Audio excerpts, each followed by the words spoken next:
Hello friends, இன்றைக்கி வந்து பார்த்திங்கன்னா மண் சட்டியில் மீன் குழம்பு செய்ய போகிறோம். எப்படி செய்யலான்னு பார்க்கலாம்.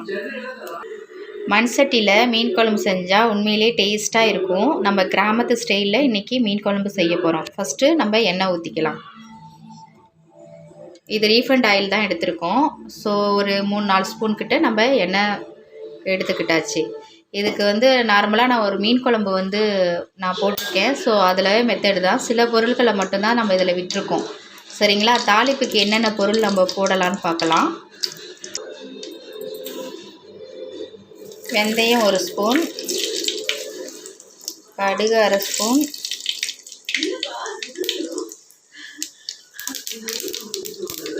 பூண்டு, கருவேப்பிலை,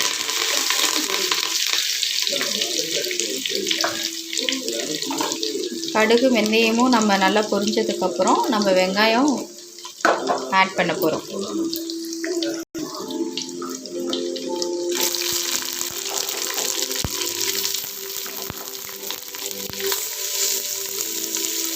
இதில் வந்து தக்காளி போட்டிருக்கேன் இல்லைங்களா. ஆல்ரெடி நான் மீன் குழம்பு வைக்கும்போது தக்காளி வந்து பார்த்திங்கன்னா குழம்பு கரைச்சலோட கரைசல் பண்ணிவிட்டு, ஸோ மீதி இருக்கிற தக்காளியை நம்ம வந்து ஆனியனோட சேர்த்து வதக்கணும் அப்படின்னு சொல்லியிருந்தேன் இல்லைங்களா. ஸோ அந்த தக்காளியோட சக்கை தான் அதில் போட்டு நம்ம வதக்குறோம். அப்போ தான் வந்து நமக்கு குழம்பு வந்து திக்னஸ் கொடுக்கும். ஸோ அதனால் நம்ம சேர்த்து ஒரு 10 மினிட்ஸ் வந்து நல்லா வதக்கிக்கலாம். ஓகேங்களா? நீங்கள் இந்த மீன் குழம்பு வைக்கிறதுக்காக நீங்கள் சின்ன வெங்காயம் யூஸ் பண்ணலாம், பெரிய வெங்காயமும் யூஸ் பண்ணலாம். நான் 2 பெரிய வெங்காயமும் கொஞ்சம் சின்ன வெங்காயமும் இதில் எடுத்திருக்கேன். ஓகேங்களா? வெங்காயம் வந்து வதங்கிறதுக்காக நம்ம கொஞ்சம் உப்பு ஆட் பண்ணுறோம். ஆல்ரெடி நம்ம வந்து பார்த்திங்கன்னா குழம்பு கரைசலில் இதில் வந்து பார்த்திங்கன்னா கொஞ்சம் கருவேப்பிலை, தக்காளி, உப்பு, காரம் எல்லாமே சேர்த்து புளி கரைசல் எடுத்து வச்சுருப்போம். ஸோ இதுலேயே ஆல்ரெடி நம்ம உப்பு போட்டிருக்கோம். அதனால் ஆனியன் வதங்கும் போது நம்ம கம்மியான உப்பு தான் நம்ம சேர்க்கணும்.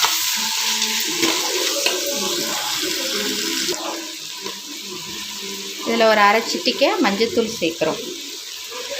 ஸோ நம்ம வெங்காயம், தக்காளி, பூண்டு, கடுகு, வெந்தயம், மஞ்சள்தூள், கருவேப்பிலை இதெல்லாம் சேர்த்து நம்ம மண் சட்டியில் வதக்கும்போது ஸோ ஸ்மெல்லே வந்து சூப்பராக இருக்கும். ஓகேங்களா? ஸோ மண் சட்டிலாம் எங்கேயும் கிடைக்காது சென்னையில் அப்படின்னு நினைக்காதீங்க. சென்னையில் நிறைய இடத்துல இப்போ வந்து பார்த்திங்கன்னா கிராமத்தை விட நகர்ப்புறங்களில் வந்து அதிக மண் பாத்திரங்கள் விற்கப்படுகிறது. ஸோ அதனால் மண் சட்டி இல்லாதவங்க வாங்கி ட்ரை பண்ணி பாருங்கள். உண்மையிலே டேஸ்ட்டாக இருக்கும். அந்த காலத்துலலாம் வந்து பார்த்திங்கன்னா எல்லா சமையலுமே மண் பாத்திரத்தில் தான் செய்வாங்க. ஸோ அதனால் நமக்கு வந்து நல்ல ஆரோக்கியமும் இருந்துச்சு. இப்போ நம்ம எல்லாமே வந்து மாறினதுனால நிறைய நோய்கள் தான் வருது. ஸோ அதனால் முடிஞ்ச அளவுக்கு இந்த மாதிரி காரக்குழம்பு, வத்த குழம்பு, மீன் குழம்பு ஸோ இதெல்லாம் வந்து பார்த்திங்கன்னா நம்ம மண் சட்டியில் செஞ்சு சாப்பிடும்போது ரொம்ப சூப்பராக இருக்கும். ஓகேங்களா?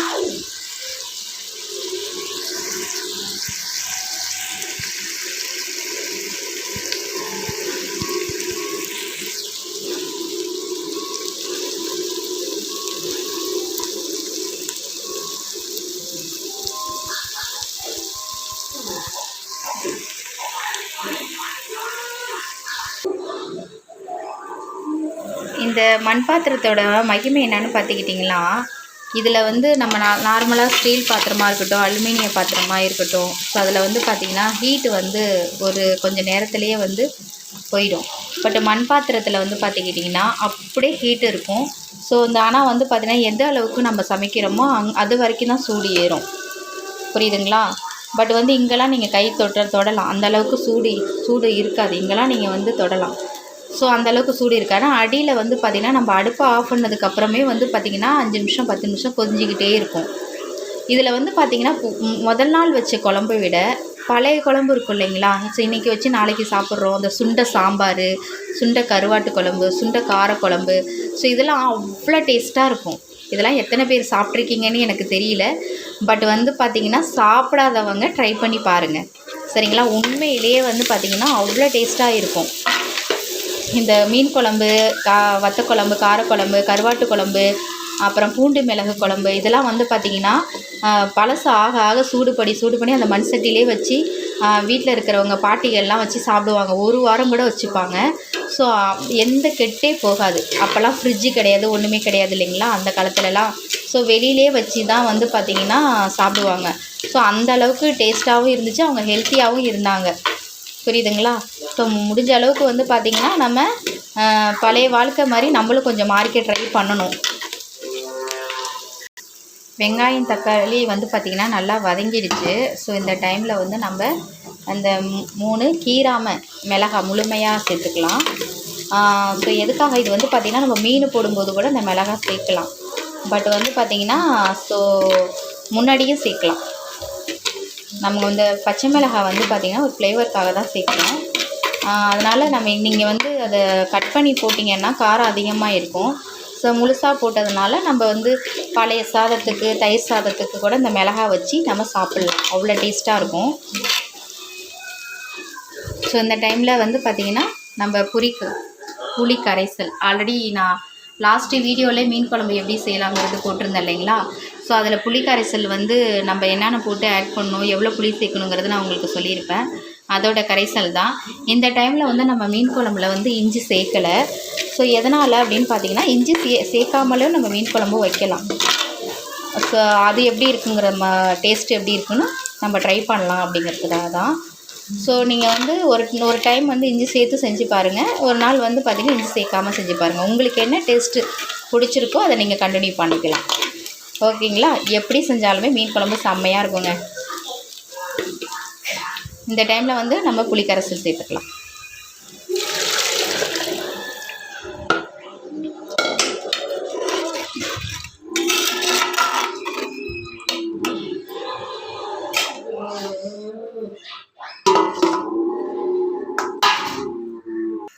மீன் குழம்பு நல்லா பாருங்கள் கொதி வந்துருச்சு. இந்த டைமில் நம்ம ஒரு ஸ்பூன் வந்து எண்ணெய் விட்டுக்கலாம்.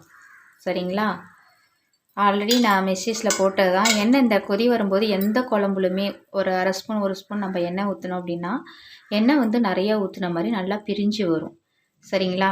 நீங்கள் நினைக்கலாம், இப்போ மீன் குழம்புன்னு சொல்கிறாங்களே, ஒரு மீனை கூட கண்ணில் காமிக்கலையேன்னு நீங்கள் நினைக்கலாம். எங்கள் வீட்டுக்காரவங்கள மீன் வாங்கிட்டு வர சொல்லி 4 மணி நேரம் ஆகுதுங்க. அவர் மீன் வாங்குறாரா இல்லை ஜாமீன் வாங்குறாரான்னு தெரியல. இன்னும் மீன் வீட்டுக்கு வந்து சேரல. என்ன மீன் வாங்கிட்டு வர போகிறாங்கன்னு தெரியல. குழம்பு நீ தாளித்து விடு, நான் மீன் வாங்கிட்டு வந்துடுறேன்னு சொல்லிட்டு போனாங்க. ஆனால் ஒன்றுங்க, கடல்லே மீன் இல்லைன்னா கூட எங்கள் வீட்டுக்காரர் மீன் கண்டிப்பாக வாங்கிட்டு வந்துடுவார். எனக்கு நம்பிக்கை இருக்குது. உங்களுக்கும் நம்பிக்கை இருந்தால் ஸ்கிப் பண்ணாத பாருங்கள். இந்த மீன் குழம்பு வந்து பார்த்திங்கன்னா நம்ம தஞ்சாவூர் ஸ்டைலில் பண்ணுறதுனால இதில் நம்ம வந்து தேங்காய் பால் விட போகிறோம். நம்ம தேங்காய் பால் எப்படி எடுத்துக்கிட்டோம் அப்படின்னு பார்த்திங்கன்னா, தேங்காவை வந்து நல்லா அரைச்சிட்டு இந்த சக்கையெல்லாம் வந்து தனியாக ஜல்லிக்கரண்டி வச்சு ஃபில்ட்ரு பண்ணியிருக்கோம். ஸோ பாலாக எடுத்து ஊற்றும்போது நமக்கு வந்து சீக்கிரம் மீன் குழம்பு கெட்டு போகாது. அதர்வைஸ் வந்து நமக்கு அந்த சக்கை கிடைக்காது. புரியுதுங்களா? ஸோ சக்கையெல்லாம் வந்து பார்த்திங்கன்னா நம்ம வந்து தனியாக எடுத்துட்டோம். ஓகேங்களா? இந்த நல்லா கொதிஞ்சு எண்ணெய்லாம் பிரிஞ்சு வந்திருக்கு பாருங்கள். இந்த டைமில் நம்ம தேங்காய் பால் விடலாம். ஓகேங்களா? இது வந்து எங்கள் ஊர் ஜெயங்கொண்டம் சைடு, கும்பகோணம், தஞ்சாவூர் அந்த சைட்லாம் வந்து பார்த்திங்கன்னா தேங்காய் பால் விட்டு தான் வந்து மீன் குழம்பு செய்வாங்க. ஸோ காரமும் வந்து பார்த்திங்கன்னா கொஞ்சம் மீடியமாக இருக்கும். அதனால் வயசானவங்களாம் சாப்பிடுவாங்க இல்லையா, அதனால். ஆனால் அதுவும் செம்ம டேஸ்ட்டாக இருக்கும். ஸோ தேங்காய் போடாமலும் செஞ்சாலும் டேஸ்ட்டாக இருக்கும் மீன் குழம்பு. தேங்காய் போட்டு செஞ்சோம் அப்படின்னாக்கா அது ஒரு வித்தியாசமான சுவையில் நமக்கு அது கிடைக்கும். ஸோ நீங்கள் வேணால் ட்ரை பண்ணி பாருங்கள். ஓகேங்களா? தேங்காய் பால் விட்டு ஒரு நாள் சமைச்சு பாருங்கள். தேங்காய் பால் விடாத ஒரு டைம் செஞ்சு பாருங்கள். எந்த டேஸ்ட்டு உங்களுக்கு பிடிச்சிருக்கோ அதை நீங்கள் கண்டினியூ பண்ணிக்கலாம். புதுசாக மீன் குழம்பு இப்போ தான் நான் பழகுறேன் மீன் குழம்பு அப்படிங்கும்போது இந்த வீடியோவை ஸ்கிப் பண்ணாத பொறுமையாக பார்த்து கற்றுக்கோங்க. சரிங்களா? ஸோ வந்து உண்மையிலே டேஸ்ட்டாக இருக்கும். இப்போ மீன் குழம்பு நல்லா ரெடி ஆகிடுச்சு, சுண்டி வந்துருச்சு. இந்த டைமில் நம்ம மீன் போட்டுக்கலாம். ஆல்ரெடி சொன்னது தான், மண் பாத்திரத்தில் வந்து பார்த்திங்கன்னா ஹீட் ஆகிறதுக்கு கொஞ்சம் டைம் எடுத்துக்கும். அதே ஹீட்டு குறையிறதுக்கும் டைம் ஆகும். ஸோ வந்து நம்ம மண் சட்டியில் மீன்லாம் போட்டுட்டு ரொம்ப நேரம் கொதிய விடக்கூடாது. மீன் ரொம்ப குழஞ்சி போயிடும். சரிங்களா? மீன் போட்டுட்டு உடனே நம்ம ஆஃப் பண்ணிடணும். அதே இருக்கிற ஹீட்டில் மீன் வெந்துடும். சரிங்களா? இப்போ மீன் போட்டுக்கலாம் நம்ம. இது வந்து பார்த்திங்கன்னா ஜிலேபி கெண்டை, உயிர்கெண்டை. ஸோ இது வந்து எங்கே கிடச்சிதுன்னு அப்படின்னா சம்பரம்பாக்கம் ஏரியில் போயிட்டு எங்கள் ஹஸ்பண்ட் வாங்கி க்ளீன் பண்ணி வாங்கிட்டு வந்திருக்காங்க. அவங்க க்ளீன் பண்ணி கொடுத்தாங்களேன்னு சொல்லிவிட்டு நீங்கள் அப்படியே வாஷ் பண்ணி போட்டுறக்கூடாது. கொஞ்சம் கொஞ்சம் செதில்லாம் இருக்கும், அதெல்லாம் நீங்கள் ரிமூவ் பண்ணிவிட்டு தான் நீங்கள் போடணும். சரிங்களா? உண்மையிலே இந்த மீன் வந்து டேஸ்ட்டாக இருக்கும். நார்மலாகவே வந்து பார்த்திங்கன்னா மீன் குழம்புனாலே நல்லா தான் இருக்கும். சரிங்களா? ஜிலேபி உயிரோடு கிடச்சிருக்கு இல்லையா? ஸோ இன்னும் டேஸ்ட்டாக இருக்கும். சரிங்களா? இதில் நீங்கள் மாங்காவும் போடலாம். மாங்காய் வந்து எங்கள் வீட்டில் மாங்காய் போட்டு சமைச்சா கொஞ்சம் புளிப்பு ஏறிடும் அப்படின்னு சொல்லிட்டு அவங்களுக்கு பிடிக்காது. ஸோ அதனால் நான் மாங்காய் போடலை. நீங்கள் வேணால் வேணும்னா நீங்கள் மாங்காய் போடலாம். ஓகேங்களா? ஸோ மீன் குழம்பு வந்து பார்த்திங்கன்னா ரெடி ஆகிடுச்சு. எப்படி இருக்குது பாருங்கள், செம்மையாக இருக்குது. ஸோ நீங்களும் சமைச்சி சாப்பிட்டுட்டு கமெண்டில் எப்படி இருக்குன்னு சொல்லுங்கள். நிறைய பேர் என்னுடைய வீடியோவை பார்க்குறவங்க வந்து பார்த்திங்கன்னா சப்ஸ்கிரைப் பண்ணாதே பார்க்குறீங்க. ஸோ வந்து பார்த்திங்கன்னா கொஞ்சம் சப்ஸ்கிரைப் பண்ணிவிட்டு பாருங்கள். நீங்கள் சப்ஸ்கிரைப் பண்ணால் தான் அடுத்தடுத்து நாங்கள் போடுற வீடியோ உங்களுக்கு உடனே கிடைக்கும். அது மட்டும் இல்லாத உங்கள் ஃப்ரெண்ட்ஸுங்களுக்கும் நிக்கில் யாஷ் சேனலை வந்து ஷேர் பண்ணி விடுங்க. Okay friends, thank you.